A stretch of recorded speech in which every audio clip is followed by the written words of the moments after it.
Cara, em né? 2018,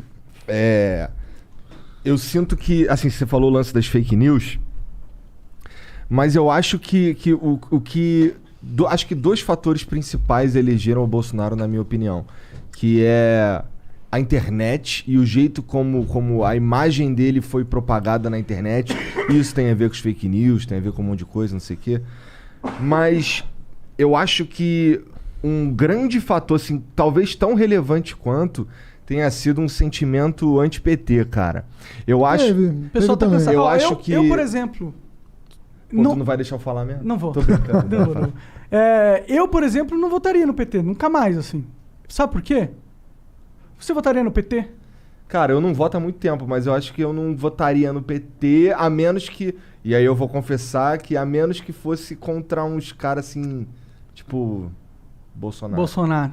Você votaria no Lula versus Bolsonaro? Mas, por exemplo, em 18 você votou no Bolsonaro. Eu não votei. Ah, você não votou? No segundo turno eu votei no Bolsonaro. Então. Sabe uma coisa que me incomodou muito de você nas eleições? Não. É que você, por exemplo, quando acontecia alguma coisa importante... Quando alguém se incomoda comigo, eu sempre ligo pra minha mãe. Entendeu? Não, mas é uma crítica que você deve ter ouvido bastante, inclusive. Mas quando acontecia alguma coisa importante, tu ia lá pra Curitiba conversar com o Lula, tá ligado? Não ia lá. Eu ia toda segunda lá. Então, exato. Isso aí, sabe o que isso passou pra mim? Assim, pô, quero votar no presidente que é um líder. Que é o cara que vai matar no peito e falar: eu vou ser o presidente, eu vou direcionar a nação agora vamos comigo. E quando você ia, tipo, toda semana no cara que tava naquela situação política que ele tava, pra mim passava que... tá ligado? Algumas pessoas falaram isso pra mim, mas ali tinha uma... Eu entendo você falar isso, porque eu ouvi de muita gente. Mas eu tinha uma... Primeiro que a minha relação com o Lula é muito antiga. Segundo que o drama que o Lula estava vivendo, você não pode calcular, cara. Porque o Lula queria ser candidato. Ele lutou... Pô, a ONU chegou a se manifestar a favor da candidatura dele, dizendo, não dá para ser assim. Então aquilo foi um drama pessoal. E eu imaginava que, putz, se eu não fosse solidário ali, sabe? Se eu parecesse não ser solidário na dor que ele estava sentindo, e na dor que todos nós estávamos sentindo, mas nunca comparável a dele, né? Porque quem estava preso lá era ele. Perdeu a mulher, perdeu os... Puta, olha, meu, o cara foi um... O sobrinho dele morreu também. Morreu o neto? Neto. O irmão. O que eu quero dizer para você é o seguinte, não é uma situação que vai se repetir, né? É uma situação que acontece uma vez na história de um país. Não vai acontecer de novo uma coisa tão dramática como aquilo. Hã? Ele ser preso novamente? Não da maneira. Não da maneira, entendi. Não vai acontecer. Nem vai ser preso. Acho que não? Eu tenho certeza que não. Absoluta. E o nem deveria ter sido. Hã? E o Eduardo Cunha?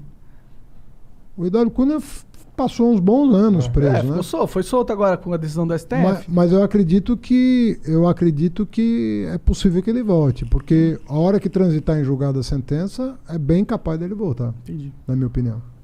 Agora, eu acho assim, corrupção é um negócio muito grave. A gente sabe que um centavo aqui vai fazer falta para alguém que mata, né? Corrupção mata, né? Que tá precisando.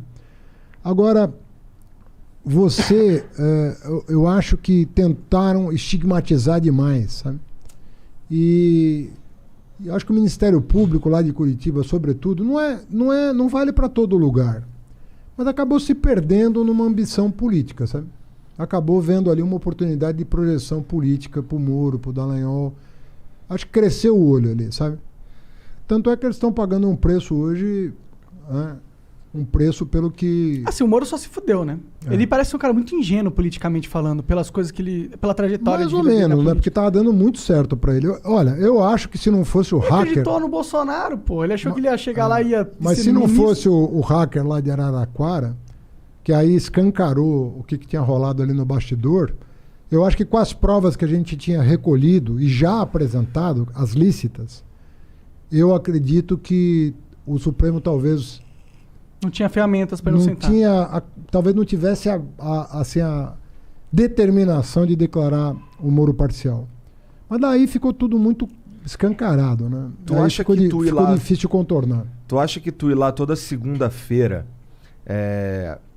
e fazer e usar isso de mídia, ou a tua equipe usar isso de mídia, tipo, porra, o Haddad foi lá Não, falar. não usamos. Nunca usamos. Ficou...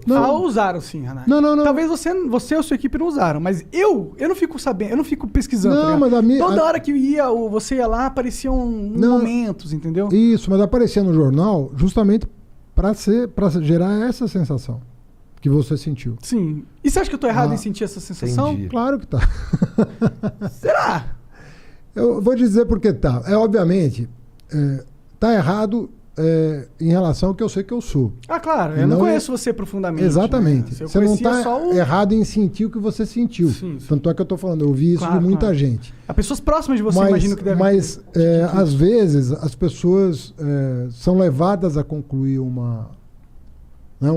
a formar um juízo a respeito de uma figura pública que não corresponde à realidade. Entendeu?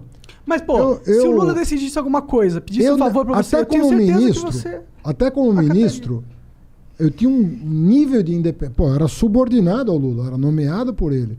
O meu nível de independência em relação às decisões que eu tomava era absurda. Muito grande. Para não falar como prefeito. Tenho minha maneira de ser. Agora, às vezes algumas pessoas confundem um grau de lealdade, de correção com a pessoa que está vivendo uma situação que você sabe que é difícil, confunde às vezes com isso. E é natural que confunda. Será que o Haddad vai ter independência para governar? Será que o Haddad... Normal, cara. Não questiona um cara sentir isso. Agora, quem me conhece mais de perto sabe que não há hipótese disso, entendeu? Porque quando você assume a chefia de um Estado, meu amigo, você não vai ter tempo de pegar o telefone e ligar. Até porque a pessoa que está fora da estrutura de poder não tem nem a menor condição. Pode até dar uma opinião, um conselho. Isso você ouve de muita gente. Você compõe coletivos para ouvir. Mas, cara, decisão é decisão. Você não tem como, no comando de uma máquina daquela, nem que você quiser, você vai deixar de tomar a decisão que você acha mais correta. Como que é a sua relação com o PT? Como que é a lida com o PT? Sabe qual que é a minha impressão do PT? Primeiro que o PT é um grupo que parece que o Lula é o dono. É a minha impressão, como cidadão, como gordinho ter tudo aqui falando. Parece que o Lula é dono dessa parada, tá ligado? Que é um partido, uma ferramenta do cara. E parece que o partido tem um poder muito centralizado. Parece que alguns... Sabe como acontece na mídia? Que tem os barões que capitalizaram? Parece que aconteceu a mesma coisa no PT, entendeu? Tem os barões que capitalizaram o partido, que controlam o partido, eles têm a visão de mundo deles, e eles estão presos ali. Eles não querem sair dali. Eles não conseguem, por exemplo, o PT não consegue formar novas lideranças, entendeu? Você foi a última liderança que surgiu do PT. Depois, e você é um cara que tem muito tempo. Não tem mais. Parece que tem um poder muito centralizador em volta da figura do Lula. O PT parece um partido que não é um partido do povo mais. Ele perdeu antes, ele tinha essa percepção do povo, mas perdeu. Bom, primeiro, é natural que você veja assim também pelo fato de que o Lula está 40 anos na praça. O Lula foi candidato a presidente em 1989, certo? Se você olhar para o PDT hoje, você vai achar que ele também é um partido do Ciro, que está tudo centralizado. Eu acho, inclusive eu acho. Que está tudo centralizado no Ciro. E o mesmo vale para o partido que o Bolsonaro for. Aliás, ele nem vai para um partido que ele não mandar 100% no partido. Então, essa visão do cacique do partido é uma visão tradicional no Brasil. No caso do PT, o Lula, até chegar à presidência, era uma figura que sofreu muita contestação. Que ele era radical demais? Não, ele sofria porque, assim, tinha outras lideranças que disputavam com o Lula. Entendi. Quando ele chegou à presidência e fez o governo que fez, ele se tornou já subiu um degrau, ou mais do que um degrau, e ficou um cara meio inatingível mesmo, né? Descolado, porque ficou maior que o PT, saiu com 80%, ganhou 2 eleições e fez o sucessor. Já virou um cara meio mágico, né? O cara fala, esse cara tem voto, sabe governar, fez o sucessor, pode voltar. Então, é um cara. E aí, cara, aconteceu essa coisa da prisão. Aí fechou um ciclo, entendeu? O cara veio de baixo, chegou à presidência, não tinha diploma, nem de ensino médio, chegou à presidência, saiu com 80% de aprovação, é preso e sai. Pô, então... Então a história política foda aí, né? A vida acabou transformando o cara numa personalidade que é difícil reproduzir outra igual, com a mesma trajetória. Aham. E isso acaba gerando uma situação que pode inibir lideranças de se aproximarem. Isso pode acontecer. Em geral acontece. Agora, não é por... O Lula estimula muito o surgimento de novas lideranças no país inteiro. Será? Hoje em dia? Estimula. Olha, pega os nossos governadores. Né? O Wellington Dias está no 4º mandato. É uma figura que surgiu. Pô, a gente chama até hoje de índio. É um indígena, caramba. Você pega a Fátima Bezerra lá no Rio Grande do Norte. Cara, você conhecer a trajetória da Fátima, pega na internet a trajetória dela. Uma mulher muito humilde, que veio do nada. Professora. Foi deputada, foi senadora, hoje é governadora do Rio Grande do Norte. Derrotou uma oligarquia de 3 famílias lá no Rio Grande do Norte sozinha. Derrotou na política, né? Derrotou na política. Tá. Hã? Mas aqui, né? Ué, ganhou? Tá, você ganha, pai. Você não tira o poder deles, né? Bom, mas isso é um processo. Começa ganhando uma eleição. Tudo bem. É que a minha visão é que essa política, essas coisas todas que vocês fazem, é um teatro macabro, sem graça nenhuma. Não Cara, importa, não importa o que aconteça. No fim, quem vai mudar o mundo são os caras trabalhando, mudando a tecnologia. Não, é os caras trabalhando, aí eu concordo. A tecnologia muda o mundo, pô. Muda o mundo. Hoje né? a China, os países da África, eles estão num dos maiores booms econômicos de todos os tempos, saindo.